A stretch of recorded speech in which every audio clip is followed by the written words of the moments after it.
Hello mọi người, chào mừng tất cả các bạn đã quay trở lại với kênh YouTube Thunderstorm Go. Và trong video của ngày hôm nay, mình sẽ tiếp tục đến cho các bạn trận đánh Go với Tulip. Lần này là trong khuôn khổ giải Sunshine Cup Relic Edition. Ở giải Sunshine Cup lần này thì chỉ những có Pokemon hệ thường, hệ cỏ, hệ đất và hệ lửa mới được tham gia. Và mình cho rằng một MVP team với Runner, Grigas, Delete, Facewap và Gastrodon và Abomasnow sẽ tương đối là thích hợp cho giải lần này. Đây là một dạng team AVP mang hệ Ground. Xin lỗi các bạn, AAB mang hệ Ground, do đó một số Pokemon hệ cỏ Direct sẽ gây ra tương đối là nhiều khó khăn. Tuy nhiên, Runerigus là một Pokemon có độ trâu tương đối là tốt và kèm theo đó là có thể spam Chapu Brutal Swing liên tù tì. Do đó, kèm theo bộ Fast Move là Astronic gây ra đam cũng tương đối là khủng vì đã được update trong mùa này. Mình cho rằng Runerigus sẽ là một Pokemon chủ chốt và có thể được sử dụng rộng rãi hơn, không những ở giải Sunshine Cup mà ở các giải Relic hoặc là những cấp khác nữa. Chúng ta cần phải cẩn thận với những Pokemon hệ cỏ Relic, đặc biệt là những Pokemon kiểu như Superior, một Pokemon mang hệ cỏ thuần và rất trâu. Và với Talonflame đi backline thì chúng ta cần phải có Gastrodon mang Water Ball để có thể gần như là one shot Pokemon này với một đòn tấn công duy nhất. Cụ thể các trận đánh BB của mình trong ngày hôm nay sẽ có điểm gì đặc biệt, sẽ có gì hấp dẫn mà tất cả các bạn đi vào nội dung chính của ngày hôm nay nào. Chúng ta có Renegrigas đối đầu với Shadow Flygon. Flygon là một Pokemon xuất hiện rất nhiều ở giải Sunshine Cup lần này, bởi vì đây là một Pokemon mang hệ rồng và đất. Kèm theo đó là các bộ kèm theo đó là đem Rodem từ đòn Dragon Tail cực kỳ mạnh, giúp cho Pokemon này có thể spam các đòn Dragon Ball tốt hơn, đồng thời gây ra Rodem cho đối thủ cũng cực khủng. Mình quyết định shield và phản công lại với một đòn Brutal Swing. Cả hai đã down shield đầu tiên và mình swap sang Avo để draw out backline. Đối phương ở backline có Chesnaught, một Pokemon mang hệ cỏ và giác đấu. Mình cần phải giảm sức tấn công của Pokemon này với một đòn Icy Wing. Ở hero rank này của Abo thì mình cho rằng một đòn Super Power không đủ để hạ gục Pokemon này. Tuy nhiên mình để chắc ăn thì mình vẫn shield và lựa chọn hoàn toàn farm down Chesnaught của đối phương. Như mình đã nói, ở backline đối phương rất có thể có khả năng là sẽ sử dụng Talonflame, do đó chúng ta cần phải có một Pokemon mang hệ nước và có những trạc mù hệ nước như là Gastrodon, Water Ball hoặc là Whiscash với score, thậm chí có thể kể đến như là Horseye và Aqua Tail nữa. Hôm nay mình đã chọn Gastrodon, và với việc Talonflame đã bị giảm đi sức tấn công tương đối là nhiều thì mình hoàn toàn có thể làm chủ game đấu này. Nếu Talon không chịu thả sạc môn ngay lập tức, mình có thể hạ gục đối phương với một đòn Brutal Swing đến từ phía Runerigus và có thêm một phát mua nữa là đủ sức để hạ gục Talonflame từ phía đối phương. Good game. Game đấu tiếp theo chúng ta có Runerigus Delete đối đầu với Talonflame, một list cũng tương đối là khá cân bằng. Các bạn có thể chọn đi đòn Rock Tomb thay vì Shadow Ball. Tuy nhiên mình cho rằng Rock Tomb ở Runerigus là một lựa chọn không phù hợp, bởi vì để xài được đòn Rock Tomb chúng ta còn phải có đến 6 Fast Move Antonix, tốn đến 9 sơn, thành ra là sẽ tốn rất nhiều thời gian để chúng ta hoàn thành được full Rock Tomb. Quyết định chọn Brutal Swing và Shadow Ball. Brutal Swing có thể spam liên tục và điều này có thể gây áp lực lên shield của Talon. Mình đã shield chính xác đòn Raybird của Talon và sau đó hoàn toàn farm down đối phương với Astonic. Ở backline đối phương có Dunsparce. Dunsparce là một Pokemon mang hệ thường và có Phasmo là Ronald mang hệ đá, do đó mình không thể đưa Abomasnow vào trong matchup này được. Mình bắt buộc phải đưa Gastrodon nào vào. Trong những game đấu đầu tiên thì mình vẫn chưa sử dụng Water Ball, thay vì của đó mình vẫn chọn đi mua Up Power, và Up Power trong tình huống này sẽ phát huy tác dụng tốt hơn Water Ball bởi vì Rodem của nó cao hơn. Durance đến từ Dunsparce đã đưa Gastrodon vào trong tầm và đối phương có thể KO được với một đòn sạc mua nữa. Mình đã không để điều đó xảy ra, mình chắc chắn rằng Gastrodon có thể thắng được CMB Dunsparce, cho đó mình đã quyết định đè CMB đối phương với đòn Body Slam. Ở backline đối phương có Horseye và mình cần phải đạt được một Icy Wing trước khi đối phương đạt được một đòn Stone Edge. Điều này sẽ tạo điều kiện thuận lợi cho Runerigus có thể kết thúc game đấu này cho mình. Đòn Icy Wing đã lấy được shield từ phía Horseye, và sau khi tung đòn Icy Wing đi trúng đích thì một đòn Stone Edge sẽ không đủ sức để hạ gục được Apple. Còn quyết định tung thêm một đòn Ice Wing đề trên CMB đòn Aquatail của Farsight. Và với việc đòn Ice Wing này đi trúng đích, sức tấn công của Farsight đã bị giảm đi rất nhiều. Kèm theo đó là Gastrodon của mình vẫn còn một đòn Body Slam dự trữ, nhưng mình quyết định quay trở lại với Runerigus và tung một đòn Shadow Ball để kết liễu Farsight từ phía đối phương. Shadow Ball dễ dàng hạ gục được Farsight để bị chiến thắng cho mình trong trận đấu thứ 2 liên tiếp.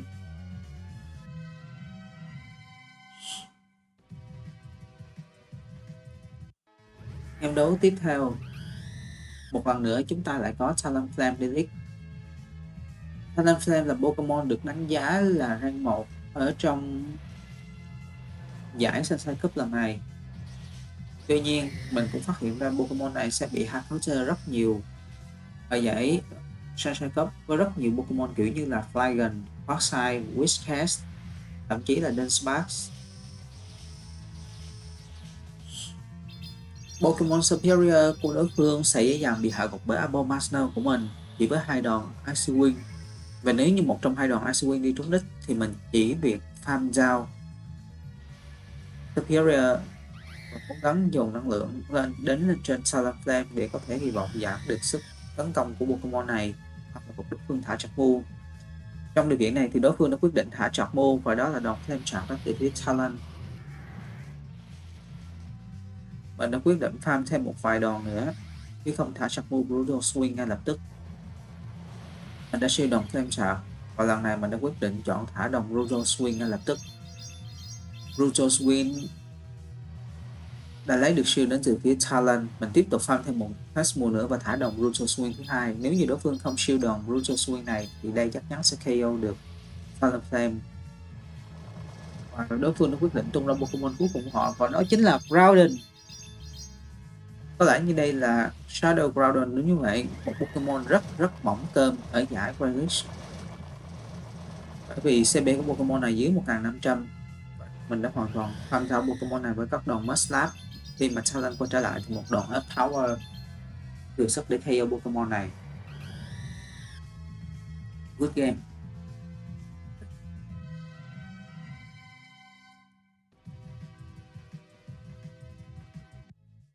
Trong set đấu này thì mình đã dễ dàng giành được chiến thắng với tỷ số 4-1. Chuyển sang game đấu tiếp theo, chúng ta Farsight Delete. Đây sẽ là một league tương đối là khó chịu cho Runerigus, bởi vì các đòn Aquatail là đánh Super Effective, nên quyết định swap sang Gastrodon và đã draw out được Fredily ở backline. Fredily sẽ đi bộ move đó chính là Ballistic, Grassnot, kèm theo đó là Rockslide hoặc là Stoet. Mình đã quyết định down shield để chặn đòn tấn công đầu tiên của đối phương là Grassnot, và sau đó farm thêm một vài fast move và thả đòn Up Power để lấy shield đầu tiên từ phía đối phương. Sau đó mình lại thả combo với đòn Body Slam đến từ phía Gastrodon, và đối phương đã quyết định Blind Shield cả hai đòn đặt move đến từ phía Gastrodon. Điều này tạo điều kiện thuận lợi rất lớn cho mình để có thể close game đấu này với Abo hoặc là Runerigus.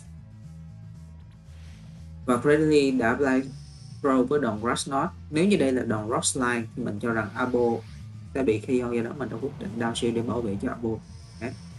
Và ở backline của đối phương chỉ có The Decidueye, một Pokemon hệ cỏ, do đó các đòn Ice Wing đến từ phía Abomasnow sẽ cực kỳ hiệu quả, và một đòn Ice Wing đi chính xác đã đưa Decidueye vào trong trạng thái mà mình có thể tham gia với các đòn Fast Move Powder Snow đến từ phía Abomasnow. Khi mà Farsight quay trở lại, Pokemon này bắt buộc phải thả Charmu ngay lập tức hạ gục Abomasnow của mình. Aquatail đã hạ gục được Abo và mình được quyết định quay trở lại với Runerigus. Mình bắt buộc phải thả được đến 2 Charmu, bởi vì mình cho rằng một đòn Shadow Ball không đủ sức để hạ gục được Farsight trong pairing này. Đối phương đã quyết định swap và cash lên Fredily, nhưng họ đã không thành công. Đây có thể là CMB, và nếu như đây chính là CMB thì Farsight có thể hành mình với một đòn Aquatail nữa, và lần này đối phương đã thành công. Farsight là một Pokemon có khả năng spam Aquatail liên tù thì với các fast move là 5454 để thả short move. Do đó gặp Pokemon này cũng sẽ là một điều tương đối là phiền phức cho Runerigus. Game đấu tiếp theo chúng ta có Runerigus đối đầu với Orangurus. Mình đã ngay lập tức swap sang Abomasnow. Gọi là đối phương đã catch được Icy Wing lên trên Talonflame. Nếu như Talonflame chọn tiếp tục farm thì mình hoàn toàn có thể thả được thêm một đòn Icy Wing nữa. Và lần này mình đã kịp thời tung thêm một đòn Icy Wing nữa lên trên Talonflame và đã lấy được shield đầu tiên của đối phương. Lần này mình quyết định tung Runekrieger ra và mình cho rằng Runekrieger sẽ có đủ thời gian để hoàn toàn farm ra được Talonflame, nhưng với điều kiện mình cũng phải down một shield để có thể bảo vệ được cho Runekrieger tương đối là khỏe mạnh. Đối phương quyết định thả chặt môn lập tức. Đây có thể là đòn Fly hoặc là Braybird, và đó chính là đòn Braybird đến từ phía Talon. Sau khi tung thêm một đòn Flash Moon nữa, mình đã quyết định swap sang Gastrodon để hạ gục đối phương với một đòn Mudslap, và đối phương chọn quay trở lại với Oranguru. Oranguru sẽ đi bộ chặt mu là Trailblaze và Brutal Swing, do đó mình còn phải shield các chặt mu đó là Trailblaze, và sau đó farm thật nhiều năng lượng lên trên Gastrodon để có thể ép shield được Oranguru. Mình shield được đòn Trailblaze thứ hai, và sau khi thực hiện thêm một đòn Flash Moon nữa, mình quyết định thả Body Slam. Oranguru đã nằm trong tầm một đòn up power có thể hạ gục được đối phương, do đó mình đã quyết định farm thêm hai đòn chọn Flash Moon nữa để chắc ăn, sau đó thả một đòn Body Slam để hạ gục được Oranguru. Body Slam dễ dàng hạ gục được. Như vậy Oranguru vẫn còn sống, tuy nhiên đối phương vẫn chưa có chặt move và thêm một đòn Mudslap để hạ gục được Oranguru từ phía đối phương. Pokemon cuối cùng của đối phương là Swampert. Sau khi đòn up power này đi trúng đích, mình hoàn toàn có thể swap ngược lại sang Runekrieger và combo play đối phương với đòn Shadow Ball. Và Shadow Ball trong rank này là thừa sức để KO được Swampert. Shadow Ball dễ dàng hạ gục được Swampert của đối phương. Good game. Game đấu tiếp theo, một lần nữa chúng ta lại có Quagsire Delete.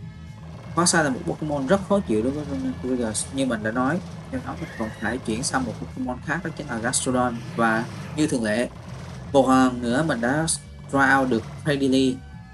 Lần này bởi vì đối phương đã swap hơi trễ một tí, mình đã kịp thời tung được một đòn up power trước khi đối phương thả chặt mu.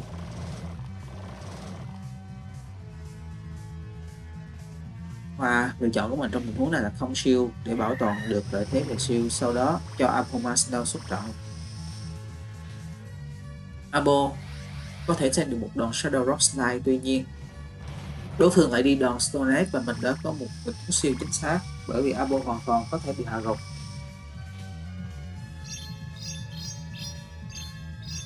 Và lần này Abo quyết định thả đòn Icy Wing để hạ gục được Cradily trước khi Pokemon này sạc được thêm một đòn Stone Edge.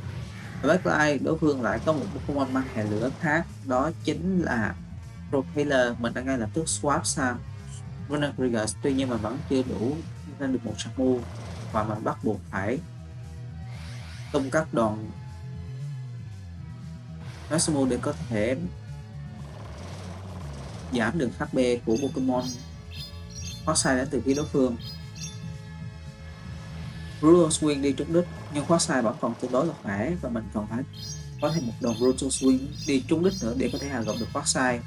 Tuy nhiên Propeller vẫn còn quá khỏe và một đòn Incinerate. Mình đã ngay lập tức swap sang Abo để chuyển damage từ đòn Incinerate sang Pokemon này và phản công lại với đòn Icy Wing.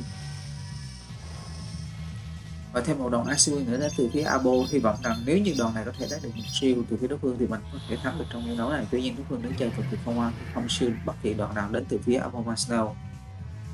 Và điều này khiến cho chọn mũ đến từ phía Propeller là đòn Crunch dễ dàng hạ gục được Runekrieger của mình, giúp đối phương giành được chiến thắng trong trận đấu lần này. Game đấu tiếp theo chúng ta một lần nữa lại có Quagsire, rất nhiều Quagsire trong giải đấu lần này các bạn ạ. Và Quagsire chính là Pokemon phiền phức nhất đối với team này, theo như mình nghĩ là vậy. Một lần nữa backline đối phương lại có Cradily.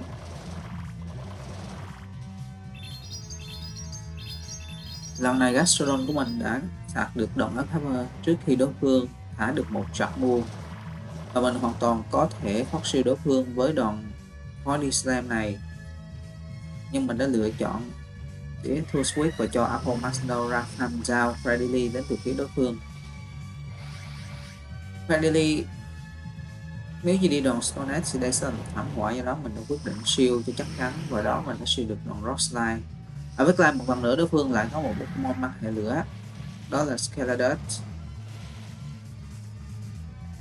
Đây có vẻ như là CMB, mình không chắc lắm. Tuy nhiên mình cũng đã siêu được chính xác đòn crunch đến từ phía Scaladus và phản công lại với một đòn Rulo Swing. Rulo Swing đã lấy được siêu đầu tiên từ Scaladus, và khi mà Foxai quay trở lại, mình phản công lại với một đòn Shadow Ball, hy vọng rằng có thể lấy được siêu cuối cùng của đối phương, nhưng không, Foxai đã chọn không siêu. Và Pokemon này một lần nữa đã có Charmu Alpha để hạ gục được Runerigus trong tình huống này. Abomasnow cần phải có 2 đòn Energy Body trúng đích để có thể hạ gục được Scaladus, trong khi Scaladus chỉ cần một đòn Crunch hoặc là Shadow Ball là đủ sức để hạ gục được Abomasnow. Đối phương đã chơi tốt thì quyết định siêu đòn Charmu đến từ phía Abo, phản công lại với một đòn Charmu, có thể là Crunch. Không, như vậy đó chính là Crunch, và Crunch đã dễ dàng KO được Abomasnow của mình. Câu nói tiếp theo, một Harlic khác đó chính là Chestnut. Ok, trong tình huống này thì mình hoàn toàn có thể ở lại, bởi vì mình hoàn toàn có thể cash được Charmu Frenzy Blend lên trên Abomasnow, và mình đã thành công cash được đòn này. Đối phương ngay lập tức xóa xong Pokemon thứ hai của họ, đó chính là Turtonator. Pokemon cũng rất là hiếm gặp ở giải Sunshine Cup lần này. Mình đã kịp thời thả được một đòn Icy Wing trước khi Abomasnow bị hạ gục. Điều này tạo điều kiện thuận lợi cho Gastrodon của mình có thể làm điều gì đó. Mình dễ dàng sang được một đòn Flamethrower. Đối phương đó nên là khi không thả đòn Dragon Balls mà quyết định chọn đòn Flamethrower. Khi Chestnut quay trở lại thì các đòn Body Slam từ Pokemon Gastrodon có thể gây ra một lượng đem tương đối lớn. Do đó đối phương đã chọn siêu đòn Body Slam. Và ở backline một hard counter khác nữa với Runerigus đã xuất hiện, đó chính là Hotline. Và trong tình huống này thì mình cần phải đao cả hai shield để bảo vệ cho Runerigus còn khỏe, và sau đó là tung ra combo các đòn Shadow Ball, kèm theo đó là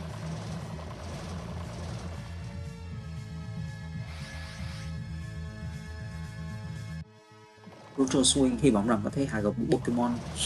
Cả hai Pokemon còn lại của đối phương. Mình đã kịp thời lên được một đòn Charmu Shadow Ball 100% năng lượng trước khi đối phương sạc được thêm một đòn Charmu, và Shadow Ball dễ dàng hạ gục được Foxai. Khi mà Chestnut quay trở lại, Pokemon này vẫn chưa kịp thời lên được một Charmu, và mình đã dễ dàng hạ gục Chestnut với một đòn Shadow Ball đến từ phía Runerigus. Very good game.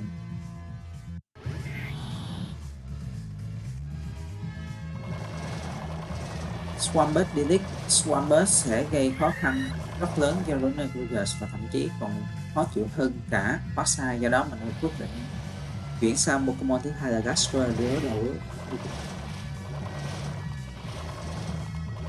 Đối phương đã có một hard counter đối với team, đó chính là Gligar. Mặc dù Gligar bây giờ không còn được sử dụng quá rộng rãi nữa, tuy nhiên đây vẫn thực sự là một Pokemon khó chịu ở giải Sunshine Cup. Các đòn Body Slam đến từ phía Gastrodon chỉ là như giải ngứa cho Gligar mà thôi. Do đó mình bắt buộc phải tung ra Abomasnow và hy vọng rằng hoàn toàn có thể farm giao được Gligar đến từ phía đối thủ. Mình đã down shield để chặn đòn Aeroice đến từ Gligar và kịp thời farm giao trước khi đối phương lên được thêm một Charmu Aeroice nữa. Nếu như backline có một Pokemon mang hệ Flying khác thì Abo có thể đối đầu tốt, và nhưng không, đó là một Pokemon mang hệ độc và đất, là đó chính là Clodside. Mình bắt buộc phải tung ra các Charmu Icy Wing, vừa giảm sức tấn công của Clodside vừa có thể gây ra được damage cho đối phương. Icy Wing đến từ phía Abomasnow một lần nữa lấy được siêu cuối cùng của đối thủ. Mình quyết định swap sang Runerigus để catch Charmu. Đây rất có thể là đòn Stone Edge. Đúng như vậy, mình đã catch được đòn Stone Edge. Đồng thời One Burst của đối phương đã nằm trong hell rank, mà một đòn Shadow Ball đến từ phía Runerigus là đủ sức để KO Pokemon này. Shadow Ball hạ gục được Swampert, và khi Runner quay trở lại, một đòn Shadow Ball kèm theo một đòn Icy Wing đến từ phía Abomasnow sẽ đủ sức để hạ gục Pokemon này. Earthquake từ Clodside, Runerigus vẫn còn sống sót, mình thực hiện thêm một Fast Move Astonic nữa trước khi thả đòn Shadow Ball. Shadow Ball đến từ phía Runner Kriegers đi trinh sát và Rockside đã nằm trong tàu và mình hoàn toàn có thể báo The Snow farm ra Pokemon này. Very good game.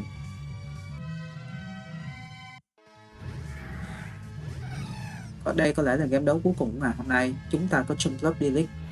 Jumpluff, một Pokemon mang hệ cỏ và bay, hoàn toàn có thể gục cả Runner Kriegers và Gastrodon trong tình huống này. Tuy nhiên, matchup này đối với Runner Kriegers cũng không phải là quá tệ. Do đó mình đã nói lại Pokemon này. Tuy nhiên đối phương đã có một tình huống catch chọn move cực kỳ tốt hơn trên Pokemon thứ hai của họ, đó chính là Hippolyta. Mình quyết định swap sang Abo và nếu đây là Weather Ball thì Homasno có thể trang được một đòn và cố gắng farm thêm một vài đòn Fast Move nữa để có thể hạ gục được Hippolyta. Cùng chờ xem ở backline của đối phương có Pokemon nào đây. Và đó chính là Swampert. Mình quyết định thả chọc mua Icy Wing ngay lập tức. Hy vọng rằng Icy Wing của mình có thể giảm được sức tấn, có thể lấy được siêu của đối thủ, và mình đã thành công lấy được siêu từ Swampert. Abo nó nằm trong Hero mà một đòn Hydro Cannon có thể KO được, do đó mình bắt buộc phải đao siêu để chặn đòn này, đồng thời tiếp tục phản công lại với một đòn Icy Wing nữa. Trong game đấu này thì mình gần như bắt buộc phải catch chặt move Hydro Cannon và mình đã thành công catch được Hydro Cannon lên trên Pokemon còn lại của mình là Gastrodon. Khi Gastrodon xuất hiện thì dường như là Jumpluff nhất định sẽ quay trở lại và Abomasnow của mình đã tích trữ sẵn được một đòn Icy Wing, gần như sẽ one shot được Jumpluff trong heo rank này.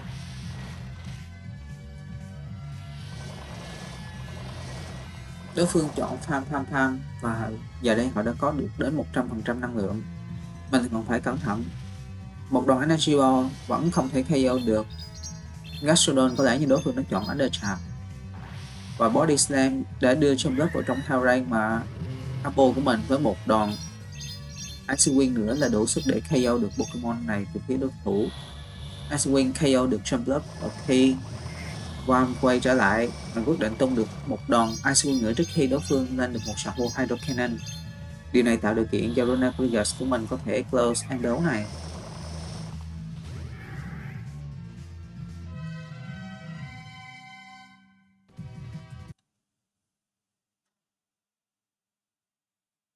Đó cũng là game đấu cuối cùng của ngày hôm nay và mình hy vọng rằng một team với Runner Kriegers, Gastrodon và Abomasnow sẽ giúp cho các bạn lên rank tốt hơn trong những ngày sắp đến. Nếu như các bạn thấy thích video này, hãy like và subscribe kênh Thunderstorm Pogo để tạo nguồn động lực cho mình tiếp tục làm ra những video có chất lượng cao hơn nhé. Chào tạm biệt tất cả các bạn.